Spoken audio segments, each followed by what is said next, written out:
श्री कृष्ण कहते हैं, मैं ना तो तुम्हारी महंगी भेंट से प्रसन्न होता हूँ, ना दिखावटी दान दयालुता से। अगर मेरे मन को हरना है तो मुझे प्रेम से पुकारो, मैं हाजिर हो जाऊँगा। अवास्तविक चीज़ों को लेकर मन में कभी डर पैदा मत होने दो। वो वास्तविकता नहीं है, वह ना तो कभी था और ना कभी होगा। इसके विपरीत जो वास्तविकता है वह हमेशा से था और उसे ना तो बदला सकता है और ना ही कभी नष्ट किया जा सकता है। जो मनुष्य किसी अच्छे काम में लगा हुआ होता है, आने वाले समय में उसका अंत कभी बुरा नहीं होता है। मनुष्य अपनी 3 प्रमुख कृतियों द्वारा नरक के द्वार पर पहुंचता है। वो तीनों कृतियां हैं काम, क्रोध और लोभ। मनुष्य का समस्त निर्माण उसके विकास के फलस्वरूप होता है। जैसा वह सोचता है उसी के अनुरूप वह बनता है। परिवर्तन इस संसार का नियम है। एक नज़र में तुम असीम संपत्ति के मालिक बन सकते हो, दूसरी नज़र में तुम दरिद्र बन सकते हो। एक इंसान के रूप में इस धरती पर तुम्हारे कुछ कर्तव्य है। अनिवार्य रूप से अपने कर्तव्य को निभाओ। किसी से सच्चा प्रेम होना शुद्धता और दिव्यता का प्रतीक है। जो कुछ भी हुआ है उसमें तेरा कोई योगदान नहीं है, इसीलिए तुम्हारी सारी परेशानियां व्यर्थ हैं। हर चीज़ की शुरुआत मुझसे होती है और ख़त्म भी मुझ पर आकर ही होती है। इंद्रियों से मिलने वाला सुख सच्चा नहीं होता है। इंद्रियों का सुख पहले तुमको अमृत की मिठास देगा, लेकिन बाद में तुम्हारा विनाश कर देगा। तुम अपने जीवन को सार्थक बना सकते हो, लेकिन इसके लिए तुम्हें मेरी शरण में आना पड़ेगा। अगर तुम्हें मेरी बातें अटपटी लगती हैं तो तुम्हें अपने नज़रिए को बदलने की ज़रूरत है। अभी तुम चीज़ों को उस तरह से नहीं देखते हो जिस तरह मैं देखता हूँ।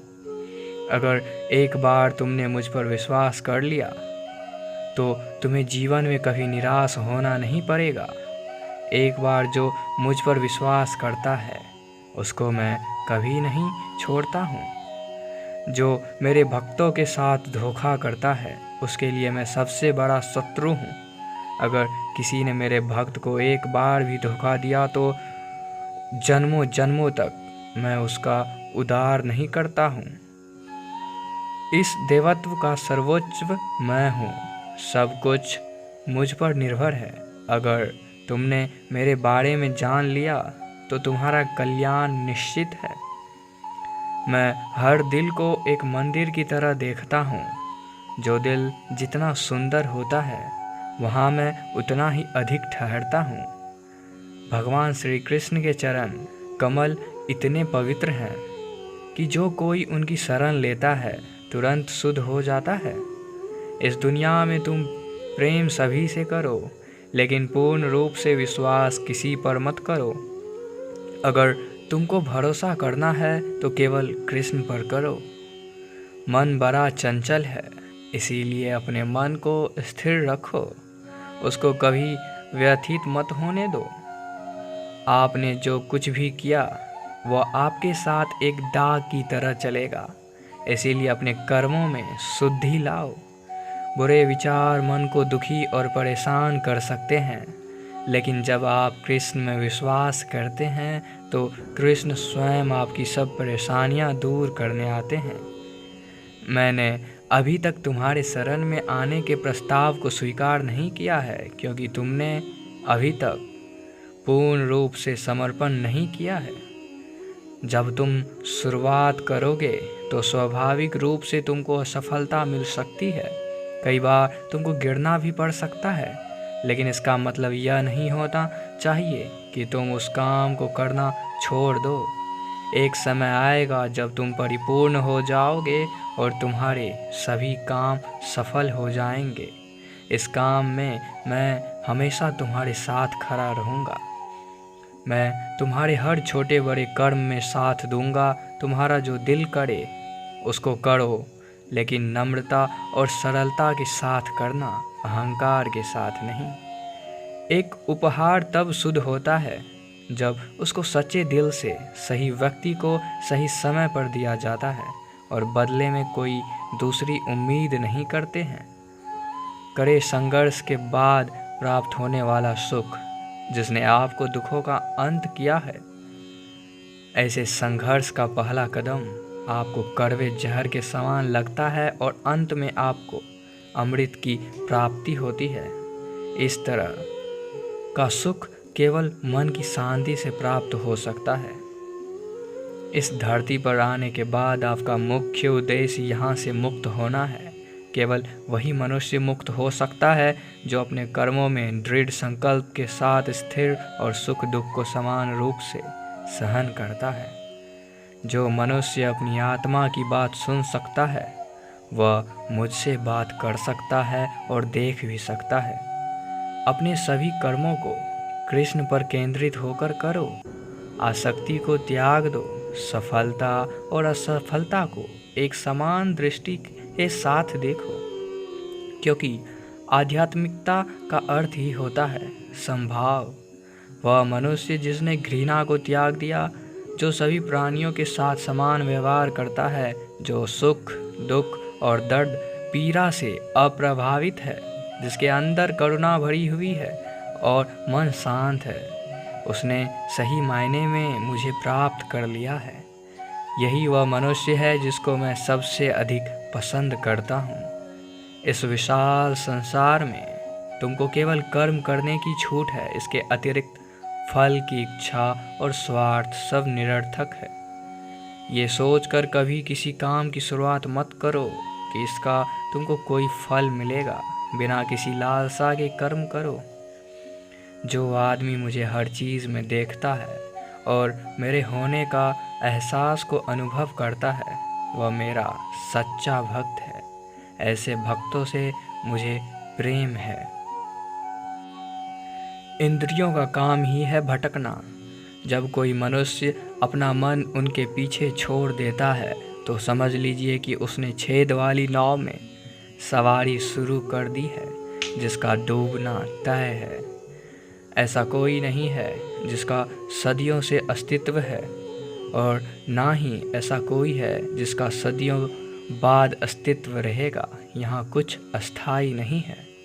वह सभी चमकदार वस्तुओं में प्रकाश के स्रोत के रूप में स्थित है। वह सभी प्रकार के अंधकार से परे और अव्यक्त है। वह ज्ञान का विषय है और वही ज्ञान का लक्ष्य है। वह सबके हृदय में विराजमान है। श्रीमद् भगवद गीता।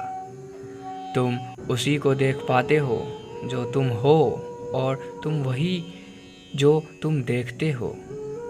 मैं सभी के घरों में निवास करता हूँ। मेरी ऊर्जा सभी जगह समान रूप से वितरित है।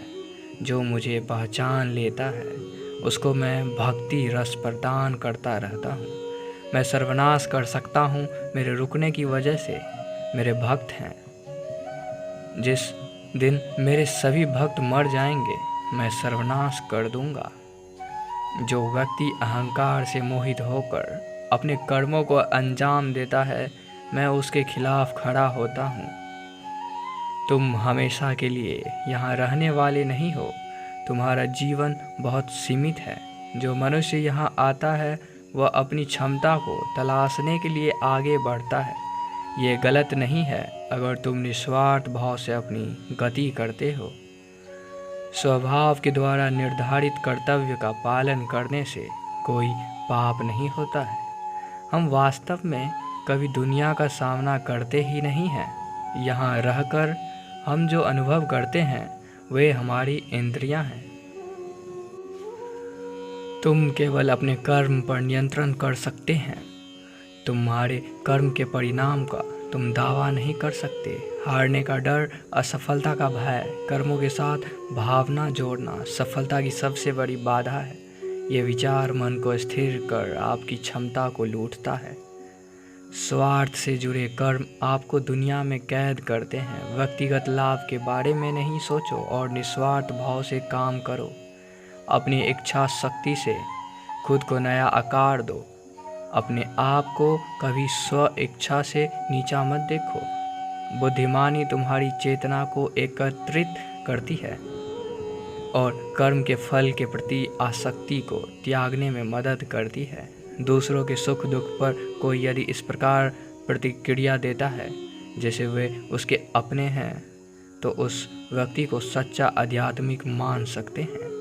मैं हर समय से यहाँ पर था, ऐसा कोई समय नहीं है जब मैं यहाँ नहीं था।